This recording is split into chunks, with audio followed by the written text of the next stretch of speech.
Waalaikumsalam.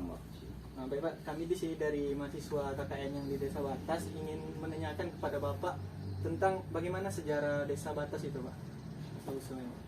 Jadi begini, tentang masalah sejarah Desa Batas itu kebetulan pada awal abad ke-19 itu ada perpindahan dari peladangan, yaitu namanya Desa Pasekumpai.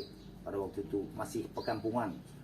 Jadi setelah seiring berjalannya waktu itu menuju ke arah hulu Sungai Lahut. Jadi sampai dipitungkan di Desa Batas ini yang semula namanya Desa Watas. Itu Watas ketika itu kalau dipitungkan kakaknya paling sekitar 30-an kakak.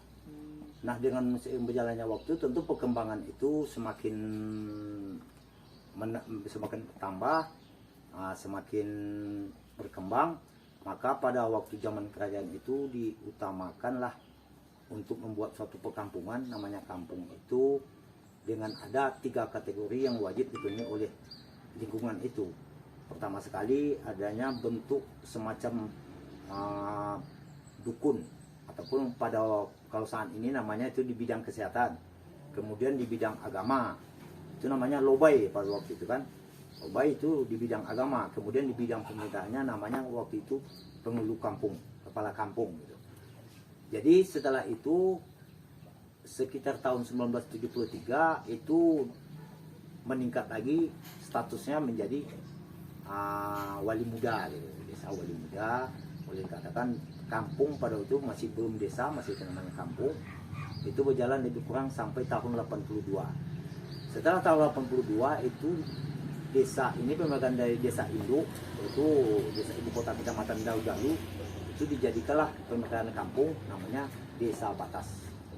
Jadi pada awalnya itu lebih kurang 78 kakak pada waktu itu.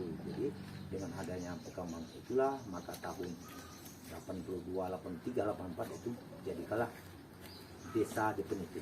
Maka terjadilah pada saat ini sesuai dengan namanya Desa Batas. Adapun kenapa diambil Desa Batas, karena kebetulan perbatasan antara kecamatan Tambusai dengan kecamatan Rambah, ataupun pada waktu itu boleh dikatakan semacam Luhak Rambah dan Luhak Tambusai. Jadi kebetulan pembatasannya diletak di Desa Batas. Itu sejarah singkat.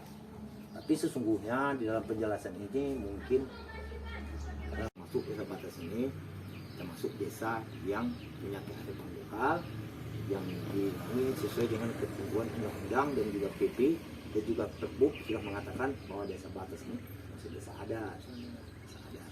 Berarti di sini terdiri berapa suku, Pak? Kalau di sini ada 12 suku. 12 suku.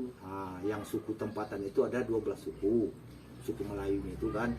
Kalau saat ini kita kalau membaca udah sangat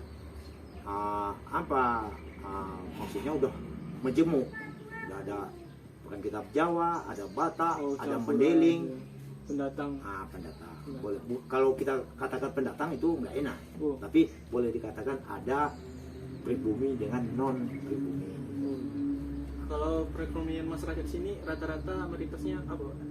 Kalau masalah perekonomian itu mayoritasnya petani, kebun sawit dan karet.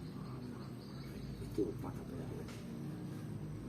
Baik Pak, terima kasih atas penjelasan Bapak tentang desa ini.